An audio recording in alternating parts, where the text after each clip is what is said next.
بسم اللہ الرحمن الرحیم۔ وائس آف جسٹس کے فورم پہ میں ہوں سعید ظفر ایڈوکیٹ۔ ویورز، آج آپ کو بتاؤں گا کہ پاکستانی معاشرے میں اور انٹرنیشنل طور پہ بھی چائے کی، جس کو ٹی کہتے ہیں، اس کی بہت اہمیت ہے۔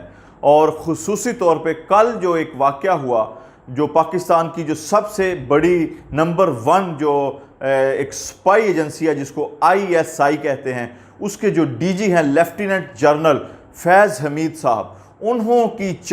انہوں نے چائے پی کابل جا کے، اور اس چائے کے جو چرچے ہیں وہ پوری دنیا میں اس چائے کے کپ کے چرچے ہوئے۔ اور یہ جو سفر حمید گل صاحب سے شروع ہوا اور فیض حمید پہ ختم ہوا، ایسا سفر تھا جو کہ ایک چائے کے کپ سے شروع ہوا اور چائے کے کپ پہ منتج ہوا۔ اور آج آپ کو ویورز بتاتا چلوں کہ اس چائے کے کپ نے جو ہمارا جو ازلی دشمن ہے بھارت، اس کو راتوں کی نیند تباہ کر دی، اس کو ناکوں چنے چبوا دیے۔ اور وہاں پر جو تمام سوشل میڈیا ہے، تمام پرنٹ میڈیا ہے، تمام الیکٹرانک میڈیا ہے، وہاں پر ایک مسئلہ بنا ہوا ہے، وہاں پر ایک درفتنی کھڑی ہوئی ہے کہ یہ پاکستان کی جو ایک عظیم الشان فتح ہے، اس کو وہ بڑی عجیب و غریب نظر سے دیکھ رہے ہیں۔ اور اس تصویر پہ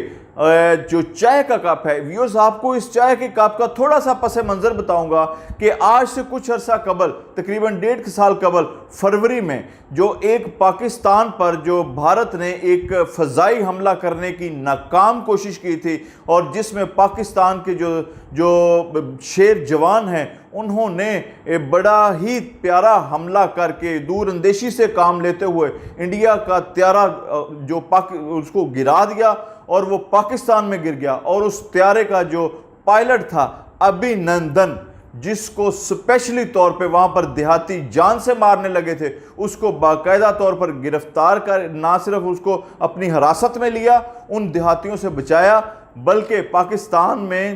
CMH میں لا کے اس کی مرہم پٹی کی، اس کو چائے پلائی، اور جو ابھی نندن نے چائے پی تھی، اس چائے کا ذکر پورے انڈو پاکستان میں ہوا۔ اور آپ کو آج بتاؤں کہ یہ دوسرا کپ ہے جو کل جو پاکستان کے ماہ ناز سپوت ہیں، جو فیض حمید صاحب، ISI کے لیفٹیننٹ جنرل فیض حمید صاحب، ان کی چائے کے کپ نے پورے دشمنوں کو، پاکستان کے دشمنوں کو چاروں شانے چت کر کے ان کو ایک سبق سکھا دیا ہے کہ جو سلسلہ 20 سال قبل شروع ہوا تھا، جو لڑائی، جو پراکسی وار شروع ہوئی تھی، اس وار کا جو اختتام ہے وہ بڑا اللہ تعالیٰ کی دعاؤں سے اور اللہ تعالیٰ کی بابرکت جو ایک سسٹم کی وجہ سے، وہ جو دشمن کی فوجیں تھیں ان کو ناکوں چنے چبوا کر پاکستان کی جو فوج ہے اس نے بڑی طریقے سے اس کو فتح کو حاصل کیا۔ اور اس چائے کے کپ کو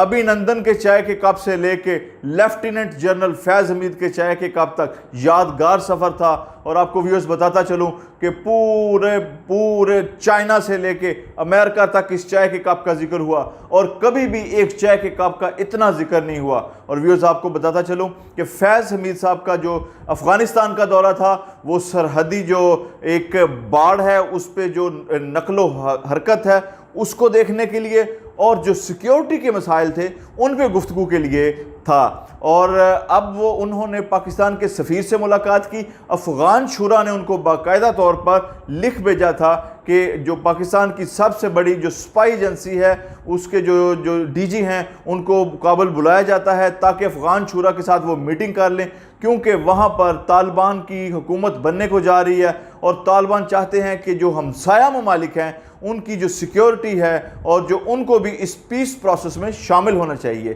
اور ویورز، یہ انٹرنیشنل جو لا کے اسٹوڈنٹ ہیں وہ جانتے ہوں گے کہ جب بھی کوئی حکومت بننے جا رہی ہوتی ہے، عبوری حکومت بننے جا رہی ہوتی ہے، تو ارد گرد کے جو کنٹریز ہوتے ہیں، جو ممالک ہوتے ہیں، ان کو بہت زیادہ کنسرن ہوتا ہے۔ اور پاکستان کا افغانستان کے سے رشتہ بہت پرانا ہے۔ پاکستان نے افغانستان کی خاطر 80,000 نوجوانوں کی، اپنے شہداء کی قربانی دی ہے، اور پاکستان کا اور جو افغانستان کا کلچر ہے وہ کوئی زیادہ اس میں ڈیفرنس نہیں ہے۔ اور ویورز، یہ اس دورے کا مقصد یہ بھی تھا کہ دو طرفہ طور پر جو سیکیورٹی کے مسائل ہیں ان پہ بھی گفتگو کی جائے، تاکہ جو آئندہ حکومت ہے دونوں حکومتوں کے لیے کوئی پرابلمز نہ بنے۔ اور ویورز آپ کو بتاتا چلوں کہ جو پاکستان کا ازلی دشمن ہے بھارت، اس کے لیے یہ مسائل کا جو خصوصی طور پہ کل کی جو تصویر وائرل ہوئی ہے، تمام social media, print media, electronic media چیخ رہا ہے اور ان کو راتوں کو نیند نہیں آ رہی، اور پاکستان کی اور افواج پاکستان کی اور پاکستان کی جو دفاع کو انہوں نے ناممکن بنا دیا ہے، اسی فوج، اسی ISI کی وجہ سے ہے، اور ہم سب اس کو سلوٹ کرتے ہیں، اور اس کی جو لانگ لیو، اس کی جو زندگی ہے اور اس کی جو تگ و دو ہے، اس کے لیے دعا کرتے ہیں۔ بہت شکریہ، تھینک یو، اللہ حافظ۔